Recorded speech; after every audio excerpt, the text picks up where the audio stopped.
The purpose of this video is to prove the consistency in publications that prove the conspiracy to assassinate Senator Robert F. Kennedy in 1968.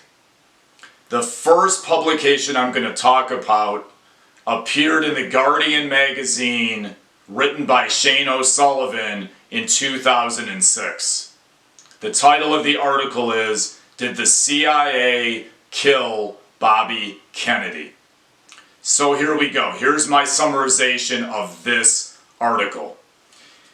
It was written by Shane O'Sullivan close to 20 years ago. He claims that 3 CIA agents were there the night RFK was murdered in the hotel. And I believe him. I did previous videos on some of them. The 3 are David Sanchez Morales, Dr. George Joannides, and Gordon Campbell. They were all ID'd in history by other CIA people according to this article.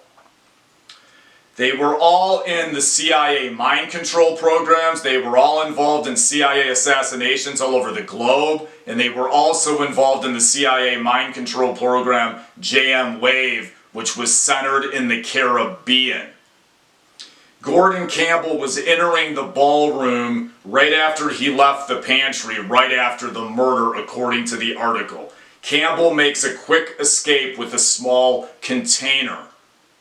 This would sound a lot like some sort of a drug container or a gun container. It's hard to say, but it's in the article. David Rayburn, who was in the CIA, saw Gordon Campbell and Morales talking to each other in the lobby right before the murder. This pretty much corroborates a plot by the far right within the deep state. Bradley Ayers, also of the CIA, saw Gordon Campbell in the LA Police Department 4 times the year before the murder. This would also corroborate some sort of a plot within the far right to kill RFK. According to Ed Lopez in the article, he worked with the HSCA in the late 70s. I'll give you a little quick background about them. They more or less were a congressional whitewash of CIA activity globally, going back to the inception of the CIA and CIA assassinations. It was all a whitewash, in my opinion. Not all the full truth came out, but some did. They were ill-funded. On this congressional committee, Ed Lopez had worked with Dr. George Joannides. In my view, Joannides was a plant on these committees by the CIA. According to Lopez, and I quote, "If these guys decided you were bad, they acted on it." The next article I'm going to discuss here appeared in or on a website called Seize the Night in April of 2003, and it was entitled "The Assassination of RFK."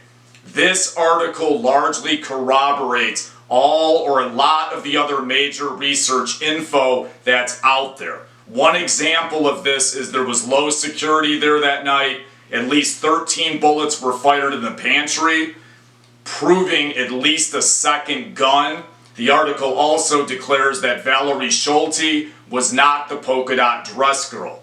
The article also goes on to implicate Thane Eugene Caesar, and the other CIA man that they implicate in the murder is Dr. William J. Bryan. So it corroborates a lot of the assassins and the evidence in the plot that's corroborated in basically all the other sources. You see how it all comes full circle in this case. The Second Gun, a famous documentary in 1973 by Ted Carrick, was the first documentary, or at least the one that was well known, that really proved the problems with the evidence in this case. My next video is going to be a summary on this. According to the David Schein book, Contract on America, from the late 1980s, in pages 327 to 328, the researchers tied to Carrick were either harassed, stalked, and or killed in this case. Betty Dreyer got stabbed and lived. Carrick himself was harassed by probably the plotters, if you believe in the evidence. Carrick also interviewed Caesar in this documentary. In the documentary, Caesar admitted to the disappearance of the hotel head of security, Gardner. He had made a joke about it, which proves conspiracy according to the evidence.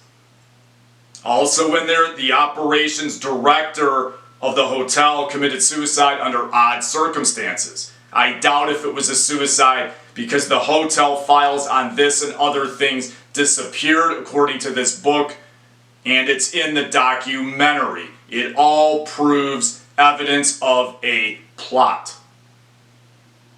Once again, thank you for your time. Thank you for your consideration. It's free to subscribe.